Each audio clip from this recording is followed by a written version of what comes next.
These updates should be popping off. We should be having like 100,000 player spikes. It's like Alien, 100,000 player spike. Chucky, 100,000 player spike. What do we get? 30,000 players. What? License killers are the most anticipated updates within Dead by Daylight, where players can feel the thrill of being hunted by their favorite horror icons within the video game. So I've listed every single license killer that's been added to the game since day one, from Michael Myers all the way up to Chucky. We can see the player count begin to rise as more and more license killers are added, all the way up to Nemesis and Pinhead. And that's where it begins to drop, in particular with average player count, since Sadako, Wesker, and now Alien and Chucky. So why is that? Well, I decided to hold a discussion with my stream to figure out just why that is. What do I think about DbD 1v1 players and comp in general? The difference between pub players? I think comp kills DbD. Part of the main issue with competitive is it starts making every game feel the same. Every single match is a tunneling thing. You start facing like only Blight, only Nurse, only Spirit. And with Chucky getting released on November 28th, that very same day, people were already getting sick of facing him. This is not normal. This is a homogenization of gameplay mechanics. And when everything starts feeling the same, what happens? The game gets boring. That's the problem. So when everyone just starts optimizing, you start to lose what made Dead by Daylight fun in the first place. A sense of variety. The ability to just kind of play how you want. Yeah, sometimes you face 7 Weskers in a row, 7 Blights in a row, 7 Chuckies in a row. But do you think people want to play that? And then the thing is, this is what my recent video is about. The killers, the more you nerf killer, the more they start tunneling, the more they start camping, the more they harder. I need to win. All survivors need to die. I never win if I don't get 4 kills. Okay, now imagine that, but like you balance the game around that mentality. Every single game is just fucking boring. It's like, it's not healthy for the game. It's something that is not really seen explicitly. It's not really written on paper. No one really tells them. They could just do 2 game modes. They could. People would still play tryhard and casual. That's probably the #1 issue.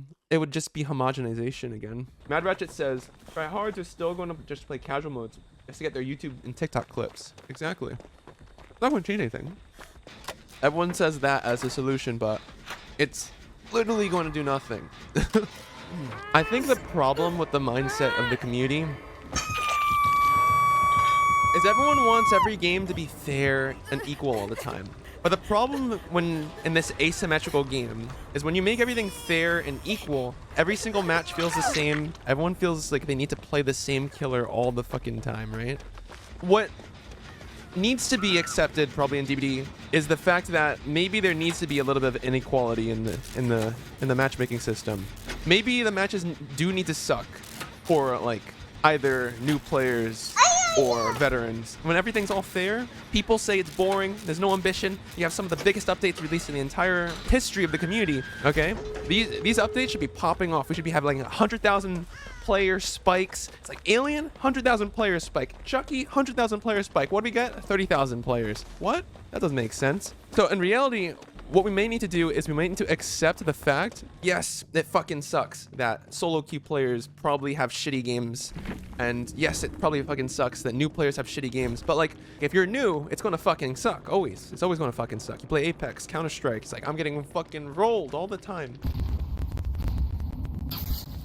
There's no way, right? I don't know what I'm doing. Maybe we shouldn't be worrying so much about the equality of our games and balance of our games and more so on our core gameplay experience. I don't know. People are used to playing games designed to make the player win. DbD is not like that. It's PvP based. They do have an incredible job at balance, but in the end, you just need to get good and there'll always be someone who'll do better than you. But the problem is with balance. Is balance fun? When we design a game, an asymmetrical game, when we say Dead by Daylight is balanced, are you having fun? Balance is not fun. No? Okay. If balance is not fun, what should we do? We should make the game unbalanced. And it's like, who cares if solo queues are crying, and who cares if new players are crying? We don't want our game to die, right? That's obviously not the thing we want.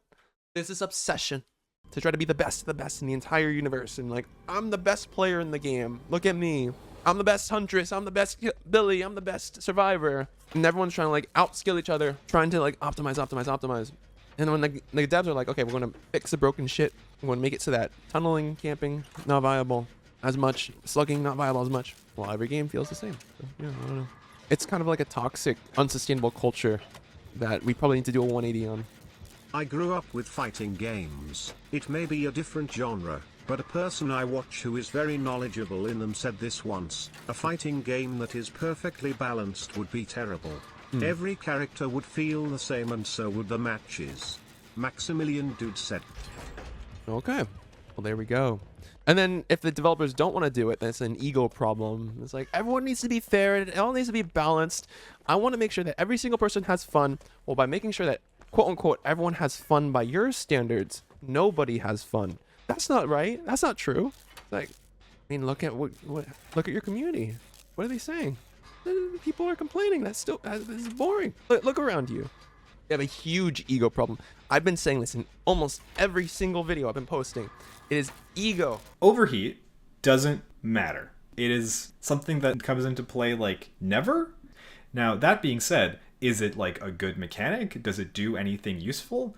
No, not really. It could leave, but that's not the way that this works. People don't put something out there and like try it and see that like it's okay, and then like just remove it. Like, a lot of time and effort goes into that kind of thing. What is much more likely is to see sort of an improvement over time, which is kind of what's already happened. We put so much time into this, and it would be a waste if we didn't use this feature, even if a lot of people hate it. We'll hurt someone on the devs team's feelings. So the developer's feelings are more important than the health of your community. Is that what you're saying? Oh no, that's not good. The health of your game is more important than your goddamn feelings. I hate to be that guy, and I hate to sound like the guy that is really fucking rude, but someone's got to say it. Make DB OP so every player stays at the same level, so there is no need to optimize. That's what we had before in the past. The old developers didn't care about balance, because every single season there's a rank reset. The people that want to face OP shit push rank 1 really early. People that don't want to face OP shit don't push rank, and they stay at mid rank. That's when we had streamers who would disconnect to stay within green and yellow rank, just so that they could roll killers and look good on YouTube videos and stuff. But Sweaty Pyramid Head player gets flashlight saved 40 times. Or if I win, Sweaty Pyramid Head player tunnels me out at 5 gens, then shoots my dog. Those were simpler times. Wasn't that good? It wasn't good for quote unquote new players and veterans. It was good for the majority of the community. Ultimately, this is a hard lesson to learn. Inequality in experience is seen as a bad thing. Solo queue is kind of shitty. When you're new to the game, it's kind of shitty. I don't know, the veterans, I don't know, they're facing the same survivors over and over again. It's kind of shitty. A long time ago, I said, like, fuck the new players if they just so happen to get, like, a Swift. Fuck the veterans. You get what you get, you don't get upset. We're going to cater to the middle of the game where the majority of the players are, the casual players who are not, like, super sweaty. Right now, the current system makes it so that all the games feel the same. It's kind of boring. You're facing the same killer over again. So it's like, kind of need that inequality to have that homeostasis of fun. One of the main goals for the game design team is to explore new ways that we can keep the player experience fresh and fun for both new players and for our highly engaged expert players with hundreds or even thousands of hours in the game. I asked this question earlier. It's like, are you guys having fun when the game is balanced like this? And if you guys say no, well, this is not working out. The competitive meta mindset is taking over, right? It's like you either adapt or you die. People that want to play this game casually might stop playing the game. So what happens if you run out of people that want to play the game casually? You can't go back to play how you want, because everyone in your community has been converted to the optimal mindset. That's the ultimate dilemma. The more that time passes, the less of a window they have to go casual. And once they reach that horizon of point of no return, then it's gonna be, I don't know, it's gonna be fucking bad. Fortnite's the best example. You don't think so? When you're comparing Fortnite, does Dead by Daylight have a constant flow of new players joining their game all the time? Or is there a deficit? Are new players kind of like not trying out Dead by Daylight? Behavior seems to be scared to experiment since DbD is their biggest moneymaker. The more licenses they get, the more that's at stake. If their game does poorly, they could lose Ghostface, they could lose Michael Myers, they could lose Imagine Wesker, they could lose RPD as a map. Their investors are a big factor of how much risk they want to take or not. But I think what the developers forget is that ingenuity and innovation that made people want to play DbD in the first place. At the end of the day, it's their decision what they want to do with the game. You're definitely a voice of reason amongst the madness going on in the game right now. I made videos on like a PTB one time on changes, and people were like, yeah, Coconut, this is so stupid. This is what this other content creator said, and you're an idiot. I'm like, I'm an idiot because I didn't word for word say what like your other favorite content creator said. Like, no. Here's the thing. You got to try to like make your own opinions from your own, you know? You want to fix stuff. You need different perspectives from different experiences as well. There's no shame in just thinking for yourself. Coconut, why are you not sub to like Alts? Why are you not sub to Scott? Why are you not sub? I don't watch any DbD content, dude. Only when my chat tells me to.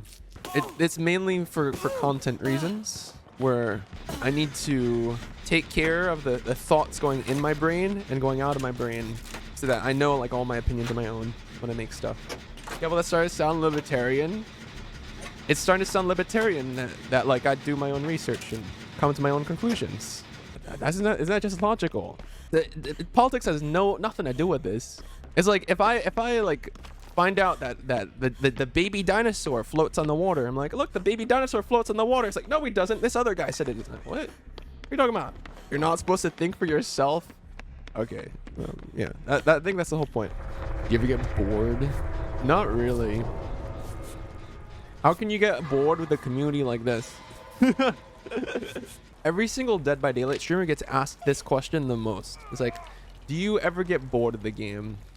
What I think is when people ask that question, they actually feel bored with the game themselves. And the reason why that question's so prevalent within the community, or asked as much, is because a lot of people are just very bored of the game. Oftentimes people project their own emotions onto others, and that's so they project their feelings of boredom by asking others to feel a sense of belonging. If you don't understand, it's okay to be bored. If a lot of people are like that, you can't just tell people like, suck it up. I have this piece of wood, all right? Now entertain yourself, you peasant. A block of wood is very entertaining.